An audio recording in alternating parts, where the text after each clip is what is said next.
Hello friends, इस topic में आप जानेंगे दाखिल खारिज यानी कि म्यूटेशन से जुड़े बहुत ही महत्वपूर्ण प्रश्न।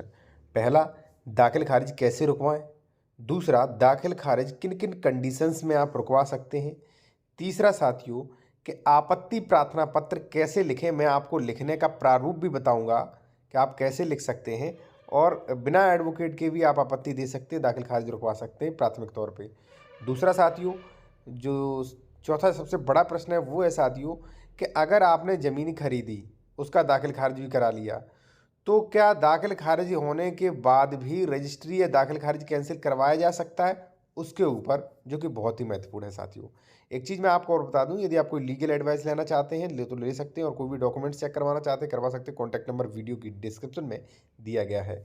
साथियों, सबसे पहले बात करें कि दाखिल खारिज कैसे रुकवाएं।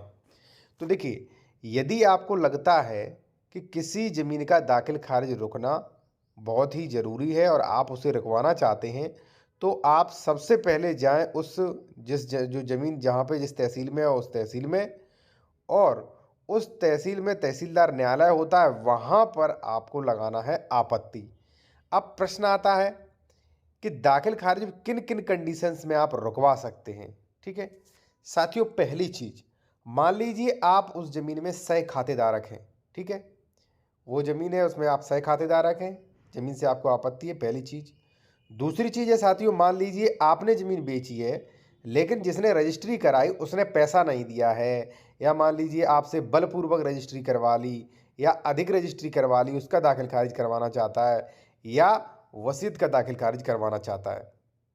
ठीक है, तो ये कुछ 4-5 कंडीशन हो गई। या मान लीजिए आपका भाई था या आपके पिता थे, शराब के नशे में मान लीजिए उन्होंने रजिस्ट्री कर दी और आपको लगता है ये रुकना जरूरी है, न्याय हित में है, तो ऐसी कंडीशंस में आप दाखिल खारिज रुकवा सकते हो। और भी अगर कोई प्रश्न है तो आप पूछ सकते हैं, कॉन्टैक्ट नंबर वीडियो की डिस्क्रिप्शन में आपको मिल जाएगा साथियों। अब साथियों, बात आती है सबसे महत्वपूर्ण, कि चलिए मैं जान गया कि दाखिल खारिज रुकवाने के लिए तहसील जाना पड़ेगा, किन किन कंडीशन में रुक सकता है। अब आपको मान लीजिए दाखिल खारिज वास्तविकता में रुकवाना है, तो आप आपत्ति प्रार्थना पत्र कैसे प्रस्तुत करें, कैसे लिखें। साथियों, पहले देखिए क्या होता है, मैं थोड़ा गाइड कर दूं फिर आपको बताऊंगा आपत्ति प्रार्थना पत्र। कि पहले आप आपत्ति लगा दें, मैं आपको प्रारूप प्रारूप दूंगा।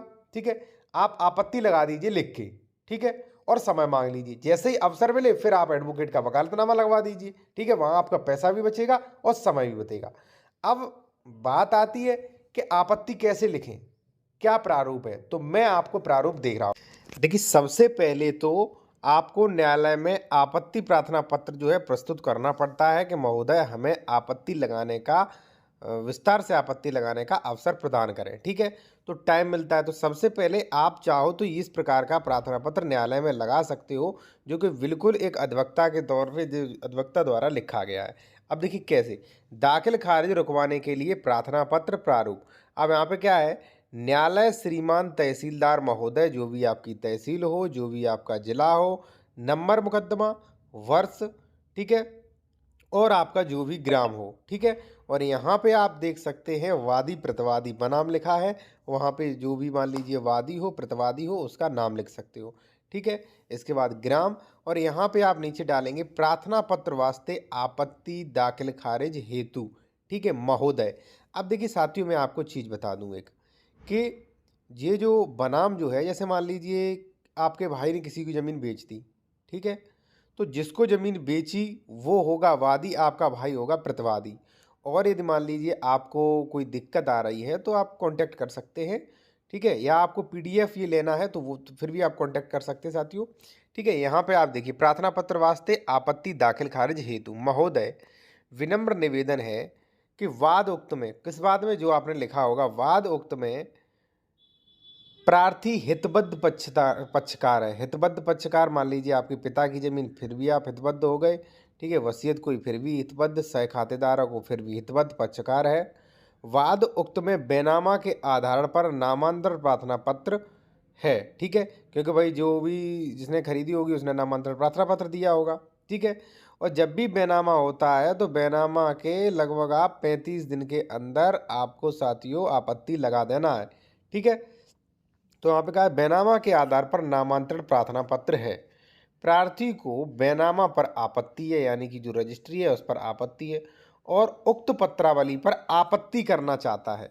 देखिए, ये जो आप शुरुआत में सबसे पहले लगाया जाता है वो आपत्ति प्रार्थना पत्र होता है, आपत्ति के अवसर के लिए होता है। ठीक है, आपने लगाया, ठीक है, यहाँ पे क्या लिख दिया आपने, वाद उक्त पत्रावली पे प्रार्थना पत्र आपत्ति करना चाहता है, अतः श्रीमान जी से अनुरोध है कि वाद उक्त में प्रार्थी को न्याय हित में आपत्ति करने का अवसर दिया जावे और नामांतरण को अभी न किया जावे जब तक आपत्ति जो है स्वीकार नहीं की जाती है, आपत्ति करने का अवसर नहीं दिया जाता है। ठीक है, जिससे मेरे साथ जो है अन्याय होगा, मेरी सख्त हक तलफी होगी। ठीक है साथियों, इस प्रकार से आप लेके स्वयं भी अपनी पत्रावली जो फाइल हो वो उसमें आप लगा सकते हो। ठीक है, नॉर्मल ये है।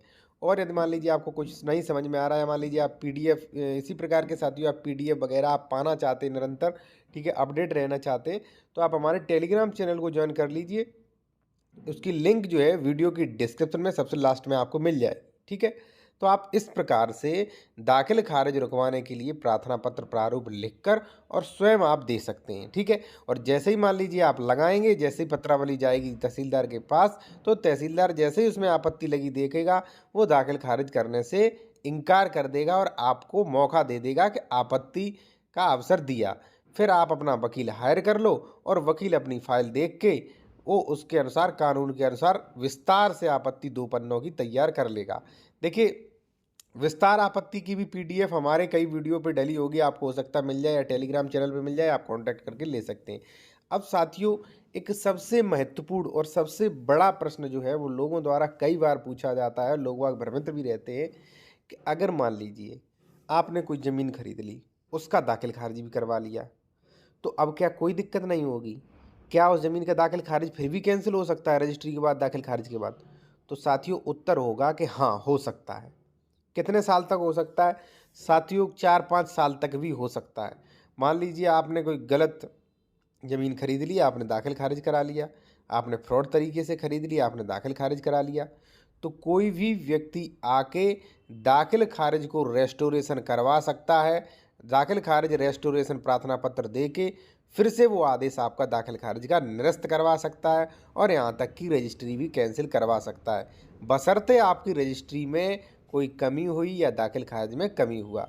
ठीक है, अब मान लीजिए किसी का दाखिल खारिज हो गया है, ठीक है, किसी ने गलत तरीके से दाखिल खारिज करा लिया है, तो उसके लिए आप रेस्टोरेशन प्रार्थना पत्र लिख दीजिए।